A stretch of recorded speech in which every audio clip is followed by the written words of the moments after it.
Selamat datang ke channel Asas Iman Kristian. Nama saya Marcus. Sebelum kita bermula topik kita yang keempat, mari kita berdoa. Tuhan, terima kasih kerana telah mempertemukan kami dalam saluran ini. Mohon Roh Kudus-Mu mengajar kami Tuhan untuk memahami firman-Mu, dan biarlah ini akan menguatkan lagi iman kami di dalam Engkau. Di dalam nama Tuhan Yesus kami sudah pun berdoa dan mengucapkan syukur. Haleluya. Amin. Jadi topik seterusnya yang kita ingin bincangkan sebagai asas pengetahuan kita sebagai umat Kristian, sebagai seorang yang percaya pada Tuhan Yesus, adalah topik yang keempat, kejatuhan manusia di dalam dosa. Ya. Jadi pembelajaran ringkas hari ini kita akan menggunakan merujuk kepada kitab Kejadian pasal 3 ayat 1 hingga 24. Jadi pengenalannya. Kejatuhan manusia merujuk kepada peristiwa Adam dan Hawa, iaitu manusia yang pertama melanggar perintah Tuhan di Taman Eden. Ya. Tuhan menciptakan manusia dengan keadaan yang sempurna dan memberikan kebebasan. Jadi Tuhan mencipta Adam dan Hawa ini keadaan yang sempurna, tidak ada dosa, tidak ada sakit penyakit. Ya, apa yang mereka inginkan untuk kehidupan mereka semuanya sudah ada, Tuhan berikan. Ya. Tetapi dengan satu syarat, iaitu jangan makan buah dari pohon pengetahuan, yang akan memberikan mereka pengetahuan tentang baik dan jahat. Jadi dosa memasuki dunia akibat ketidaktaatan mereka kepada Tuhan. Jadi apakah maksud dosa? Dosa maksudnya adalah pelanggaran perintah-perintah Tuhan. Jadi akibat kejatuhan ini, Adam dan Hawa serta keturunannya, iaitu kita semua manusia, mengalami perpisahan rohani dengan Tuhan. Ayat dalam Roma 5:12 yang ditulis oleh Paulus mengatakan, sebab itu sama seperti dosa telah masuk ke dalam dunia oleh satu orang, iaitu Hawa pada mulanya, dan oleh dosa itu juga maut. Demikianlah maut itu terus menjalar kepada semua orang kerana semua orang telah berbuat dosa. Jadi akar dosanya itu bermula daripada Adam dan Hawa dan kemudian turun-temurun hingga kepada kita pada hari ini. Ya. Jadi kejatuhan manusia dalam dosa ini sebenarnya bermula daripada godaan ular ataupun syaitan, ataupun iblis yang mengambil rupa seekor ular telah memperdaya Hawa, iaitu wanita yang pertama yang telah diciptakan daripada tulang rusuk Adam, untuk memakan buah daripada pohon kehidupan. Jadi syaitan ini juga masih lagi menggoda kita pada hari ini dengan berbisik-bisik dalam telinga kita untuk kita melawan kehendak Allah dalam kehidupan kita, dengan menggoda kita untuk mengikuti kehendak daging, kehendak duniawi, agar kita jauh daripada Tuhan. Jadi daripada mula dulu dia menggoda Adam dan Hawa, nenek moyang kita, hingga kepada hari ini. Jadi syaitan telah menggunakan tipu daya dan menimbulkan keraguan terhadap firman Tuhan. Sehingga pada hari ini pun sama, ramai orang Kristian, ada juga yang telah meninggalkan ajaran Kristian kerana keraguan mereka terhadap firman Tuhan. Salah satu motivasi saya untuk mewujudkan channel ini adalah untuk memberi pengetahuan kepada umat Kristian, terutama yang masih baru iman mereka, agar keraguan mereka terhadap iman mereka itu dapat dikurangkan, dengan bantuan Roh Kudus. Syaitan berkata pada Hawa dalam Kejadian 3 ayat 4, sekali-kali kamu tidak akan mati, katanya. Jadi dia telah berbohong. Sedangkan Tuhan mengatakan, kalau kamu makan daripada buah pohon kehidupan ini, kamu akan mati. Tapi syaitan telah memutarkan perkataan Tuhan itu. Jadi pelajaran kita daripada peristiwa ini adalah godaan sering datang dalam bentuk yang menarik. Jadi bila wanita itu melihat buah itu kelihatan cantik dan menarik, tetapi membawa kesan yang buruk. Jadi contoh moden yang boleh kita lihat pada hari ini adalah manusia sering tergoda oleh perkara duniawi seperti kekayaan, kuasa, kepuasan diri sendiri, hawa nafsu, ego dan sebagainya, yang boleh membawa kepada kejatuhan moral dan rohani. Ini kita nampak di zaman media sosial ini, di mana manusia lebih menurut hawa nafsunya, lebih menurut duniawi, mengejar kekayaan dan meninggalkan larangan-larangan Tuhan. Jadi godaan ini bermula daripada Adam dan Hawa sehingga pada hari ini. Jadi kejatuhan Adam dan Hawa ini bermula setelah Hawa memakan buah terlarang dan memberinya kemudian kepada Adam. Apabila mereka makan buah ini, maka tirai mereka ataupun mata mereka terbuka. Dan mereka menyedari bahawa mereka tidak berpakaian dan berasa malu. Kita lihat dalam Kejadian 3 ayat 6 dan 7. Maka terbukalah mata mereka berdua dan mereka tahu bahawa mereka telanjang, lalu mereka menyemat daun ara dan membuat cawat. Pembelajaran daripada sini, dosa selalunya membuat kita rasa malu dan kita rasa ketakutan. Kesalahan moral seperti berbohong atau menipu sering menyebabkan rasa bersalah dan keinginan untuk menyembunyikan kebenaran. Ya. Jadi bila kita telah berbuat dosa, kita rasa takut orang akan mengetahuinya. Kita akan menipu, kita akan berbohong. Jadi ciri-ciri ini diperturunkan daripada Adam dan Hawa. Jadi apabila manusia telah jatuh ke dalam dosa, Tuhan menghukum. Yang pertama, ular itu dihukumnya untuk berjalan di muka bumi ini. Jadi syaitan berjalan di muka bumi ini. Ya.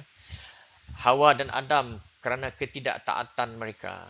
Jadi Allah menghukum dosa kerana Allah itu adil, Allah itu kudus, tidak berkompromi dengan dosa.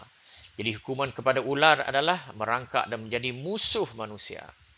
Jadi ular ini sampai pada hari ini, syaitan ini terus menggoda manusia kerana memusuhi manusia. Hukuman kepada Hawa, kesakitan dalam melahirkan anak dan ketundukan kepada suami.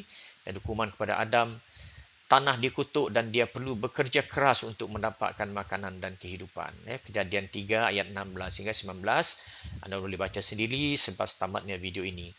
Jadi pembelajaran di sini adalah dosa membawa akibat yang menyakitkan dan mempengaruhi kehidupan manusia secara keseluruhan. Kejahatan atau ketidaktaatan membawa kepada hukuman atau kesan jangka panjang dalam kehidupan. Kita lihat sajalah dunia kita hari ini. Ya. Peperangan sana sini, pembunuhan sana sini, kecurian sana sini, sakit penyakit dan sebagainya. Semua ini bermula apabila manusia yang pertama iaitu Adam dan Hawa jatuh ke dalam dosa. Jadi setelah hukuman dijatuhkan, maka Allah mengusir mereka daripada Taman Eden. Jadi Adam dan Hawa dihalau daripada Taman Eden dan tidak dapat kembali lagi. Allah juga menempatkan malaikat dengan pedang berapi untuk menjaga jalan ke pohon kehidupan. Jadi tidak ada seorang pun yang boleh pergi ke sana. Akibat dosa, ini penting. Ya, akibat dosa, manusia kehilangan hubungan yang rapat dengan Allah dan perlu hidup dalam dunia yang penuh dengan kesusahan. Ya. Jadi kita mengalami penderitaan, kesusahan dalam pekerjaan dan kematian, sakit penyakit dan sebagainya akibat dosa. Ya. Anda boleh juga lihat ini dalam Perjanjian Baru, bagaimana Tuhan Yesus menyembuhkan orang yang sakit, ya, dan mengatakan kepadanya, berhentilah berbuat dosa lagi. Jadi salah satu akibat dosa adalah sakit penyakit pada tubuh badan kita manusia. Ya. Jadi apabila Adam dan Hawa jatuh ke dalam dosa, apakah akibatnya? Hubungan dengan manusia, Tuhan dengan manusia itu terputus. Manusia tidak dapat lagi hidup dengan harmoni dengan Tuhan, dengan hubungannya dengan Tuhan. Kenapa? Kerana Allah itu kudus, manusia telah jatuh ke dalam dosa. Dan juga kematian dan penderitaan dan kesusahan memasuki dunia sebagai akibat langsung daripada dosa. Dan sifat dosa ini diwarisi oleh semua manusia daripada manusia yang pertama. Roma 6:23 mengatakan, kerana upah dosa adalah maut, tetapi karunia Allah adalah hidup yang kekal dalam Kristus Yesus Tuhan kita. Amin. Jadi semua manusia, tidak kira kecil, besar, tua, muda, lelaki, perempuan, terkesan oleh dosa dan memerlukan penebusan. Tidak ada orang yang boleh menyelamatkan dirinya daripada kekangan, daripada cengkaman dosa. Dan di sinilah datangnya Tuhan Yesus sebagai Tuhan dan Juru Selamat kita. Kerosakan moral dalam masyarakat seperti jenayah, pembunuhan, ketidakadilan dan peperangan adalah akibat dosa yang berterusan. Kita boleh lihat di media sosial sekarang ini, ya, benda ini sangat berlaku dengan kerapnya, ya, sehingga kita pun kadang-kadang terasa tertekan bila melihatnya. Tetapi berita baik, apabila manusia jatuh ke dalam dosa, Tuhan Allah dengan kasih-Nya yang begitu besar telah merangka jalan keselamatan bagi kita. Jadi Tuhan dalam kasih-Nya menyediakan jalan keselamatan kepada manusia. Kejadian 3:15 merupakan janji pertama dalam kedatangan Kristus yang akan mengalahkan kuasa dosa. Yesus Kristus datang sebagai juru selamat untuk menebus manusia daripada akibat dosa. Ya.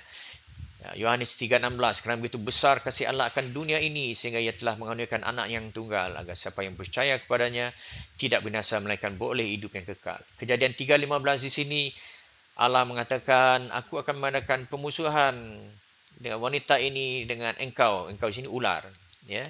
Engkau akan menggigit tumitnya dan dia akan menghancurkan kepalamu. Jadi ini adalah satu nubuatan, ya, bahawa keturunan Hawa iaitu Tuhan Yesus Kristus akan menghancurkan kepala ular apabila dia mati di kayu salib dan bangkit semula pada hari yang ketiga dan menghilangkan cengkaman dosa iaitu maut kepada umat manusia.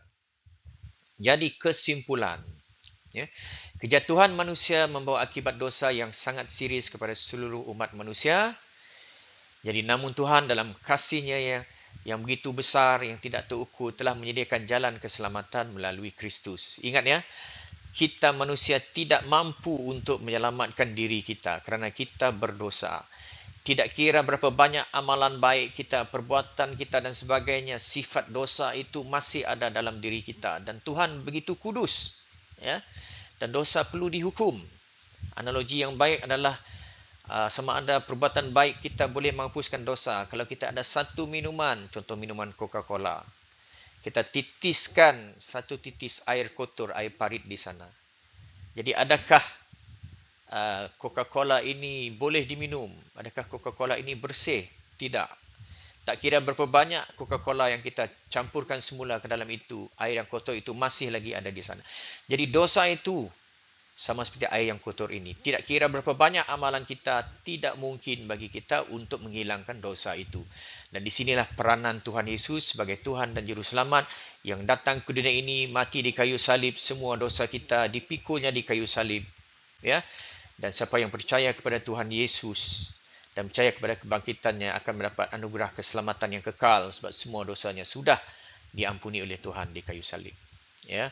1 Yohanes 1 ayat 19, manusia dipanggil untuk bertaubat dan kembali kepada Tuhan, mempunyai hubungan yang baik dengan Tuhan, memulihkan hubungan rohani, ya, yang terputus akibat dosa. Jika kita mengaku dosa kita, maka Dia adalah setia dan adil sehingga Dia akan mengampuni segala dosa kita dan menyucikan kita daripada segala keselamatan. Jadi walaupun manusia sudah berdosa, kerana kasih Allah yang begitu besar, Allah menyediakan jalan keluar bagi kita. Jadi terpulanglah kepada kita untuk meresponi, ya, kasih karunia Allah yang diberikannya secara cuma-cuma kepada kita. Jadi sampai kita berjumpa lagi di pembelajaran yang akan datang. Tuhan berkati, teruskan berdoa, teruskan membaca firman Allah dan terus bersekutu dengan saudara-saudara seiman yang lain agar iman kita terus berakar dan berbuah di dalam Tuhan Yesus Kristus. Terima kasih. Tuhan berkati.